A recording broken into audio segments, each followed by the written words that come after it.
Hello friends, आज का हमारा टॉपिक है पिक्सल्स इन सीएसएस। सीएसएस के अंदर आज हम डिटेल में पिक्सल यूनिट को डिस्कस करने वाले हैं। जो पिक्सल यूनिट होती है one of the most commonly used absolute unit होती है। जो पिक्सल होती है 96 पिक्सल इक्वल 1 इंच के होता है। Not suitable for responsive website. जो हमारी पिक्सल यूनिट होती है, अगर इसकी हम बात करें, मान लीजिए आपने एक वेबसाइट की साइज कितनी 5 पिक्सल्स कर दी है, यहाँ पर जो फॉन्ट है उसके 5 पिक्सल कर दिया है, और सेकेंड वेबसाइट है उस पर भी आपने 5 पिक्सल कर दिया है। तो ये दोनों यूनिट जो है, यानी 5 पिक्सल्स आपने इसमें जो सेट किया है, इसमें जो सेट किया है, दोनों आपस में इक्वल होंगी। यानी ये दोनों वैल्यू उतनी ही रहेंगी जितनी यहाँ पर है फर्स्ट वाली वेबसाइट पर, उतनी सेकेंड पर रहेंगी। यानी कि इसकी वैल्यू चेंज नहीं होती है, यानी फिक्स हो चुकी है। जैसे कि 1 किलोमीटर अगर इंडिया के अंदर है तो सेम 1 किलोमीटर की डिस्टेंस ही यूएसए के अंदर अगर आप मेजर करेंगे तो सेम डिस्टेंस होगी। सेम वैसे ही यहाँ पर वेबसाइट के लिए हमारा होता है। अगर हम पिक्सल्स की बात करें तो बहुत छोटी सी, अगर यहाँ पर एक डॉट सिंबल से आप देखें तो इससे भी छोटा क्या होता है, हमारा पिक्सल होता है। अभी इसको हम समझ रहे होंगे।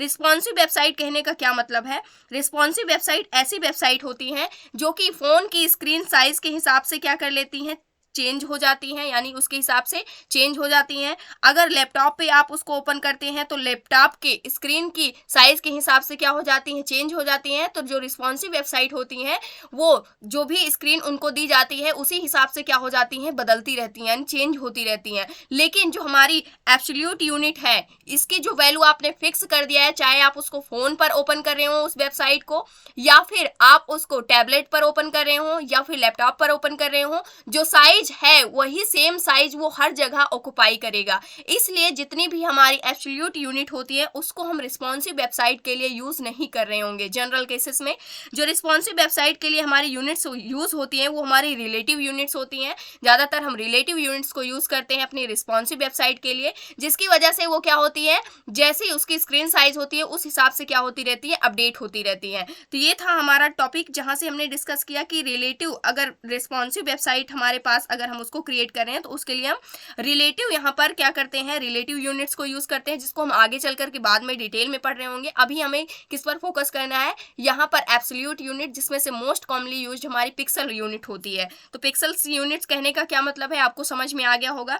जैसे इसको हम डिफाइन कैसे करते हैं, यहाँ पर अगर हम इसकी बात करें तो यहाँ पर फॉन्ट साइज हम लेते हैं सबसे पहले, ये क्या होती है, हमारी प्रॉपर्टी होती है। उसके बाद यहाँ से हमने इसकी वैल्यू दे दी है 50 पिक्सल्स। अब इसको हम यूज करके देखने वाले हैं। यहाँ पर जो फॉन्ट का साइज है ये क्या है, 50 पिक्सल्स है। अब यहाँ पर अगर एब्सोल्यूट आपको ना समझ में आया हो, रिस्पॉन्सिव आपको ना समझ में आया हो, रिस्पॉन्सिव वेबसाइट कहने का मतलब है कि ऐसी वेबसाइट जो कि हर जगह सेम आपको दिखाई देती हैं, जहाँ पर भी आप ओपन करते हैं उसी हिसाब से, उसी स्क्रीन के साइज के हिसाब से क्या होती रहती है, चेंज होती रहती है। लेकिन जो एब्सोल्यूट यूनिट होती हैं, अगर वो लैपटॉप के लिए डिजाइन की गई है तो लैपटॉप पर ही ओपन हो सकेगी, यानी जितनी उसकी विड्थ यानी स्क्रीन की साइज है उतनी स्क्रीन की साइज के अंदर ही वो एडजस्ट हो पाएगी। अगर उससे ज्यादा आप यूज करते हैं तो आपकी वेबसाइट क्या नहीं होगी, अच्छे से डिस्प्ले नहीं होगी। इसलिए हम क्या नहीं यूज करते हैं अपने फोन के लिए, यानी जब रिस्पॉन्सिव वेबसाइट को डिजाइन करते हैं उस कंडीशन पे हम एब्सोल्यूट यूनिट को नहीं यूज कर रहे होंगे। अब सबसे पहले क्या करना है, यहाँ पर हमारा सेम कोड है जो हमने यहाँ पर HTML का कोड यहाँ पर डिजाइन किया हुआ है। जैसे यहाँ पर आप देख सकते हैं, यहाँ पर हमें क्या करना है, जितना भी पैराग्राफ है इन सभी को हम क्या देने वाले हैं, यहाँ पर पिक्सल्स में इसकी साइज को, फॉन्ट साइज को हम सेट करने वाले हैं। तो CSS के अंदर आ जाते हैं। तो सबसे पहले मुझे पैराग्राफ के अंदर यहाँ पर क्या करना है, सेट करना है। तो पैराग्राफ के अंदर इन सभी को सबसे पहले हम हटा देते हैं ताकि आपको समझ में आ सके।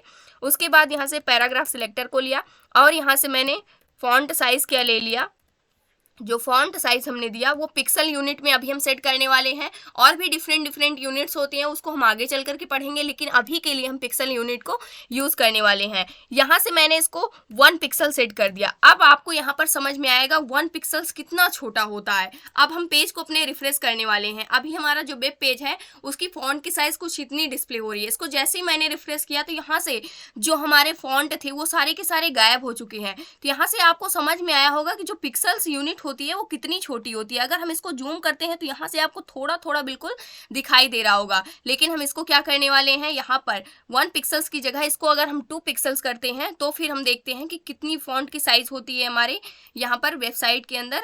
यहाँ पर पैराग्राफ की यहाँ पर थोड़ी सी इंक्रीज हुई है, तो यहाँ से आप देख सकते हैं जो पिक्सल्स होता है वो कितनी छोटी यूनिट होती है, यानी कि कितना छोटा होता है 1 पिक्सल या फिर 2 पिक्सल्स। अगर मैं यहाँ पर 2 पिक्सल्स की जगह 10 पिक्सल कर दूं तो यहाँ पर आप देख सकते हैं इसकी साइज साइज़ क्या होने वाली है। और पेज को हम रिफ्रेश करते हैं तो यहाँ पर इसकी साइज़ यहाँ पर कुछ इस प्रकार से दिखाई दे रही है। तो 10 पिक्सल्स में हमारी जो साइज़ दिखाई रही है वो सही दिखाई दे रही है। अगर हम इसको थोड़ा सा और इंक्रीज करना चाहें तो हम यहाँ पर अगर 50 पिक्सल्स कर देते हैं तो यहाँ से जो आप फॉन्ट का साइज देखें वो काफ़ी बड़ा आपको दिखाई देगा। जैसे मैंने रिफ्रेश किया तो ये काफ़ी लार्ज फॉन्ट साइज हो चुका है। अभी के लिए हम इसको छोटा करने वाले हैं। तो इस प्रकार से हम क्या करते हैं, पिक्सल यूनिट को यूज़ करते हैं। यहाँ से मैंने 15 पिक्सल्स रख दिया जो कि एक नॉर्मल साइज़ है लगभग, और इस पेज को मैंने रिफ्रेश किया। अब यहाँ पर जो मेरी हेडिंग है इसका फॉन्ट का साइज़ हम थोड़ा सा छोटा करने वाले हैं। इसके लिए हम क्या करने वाले हैं, H1 सेलेक्टर को लेंगे क्योंकि H1 हेडिंग का जो फॉन्ट साइज़ है उसको हम थोड़ा सा छोटा रखने वाले हैं।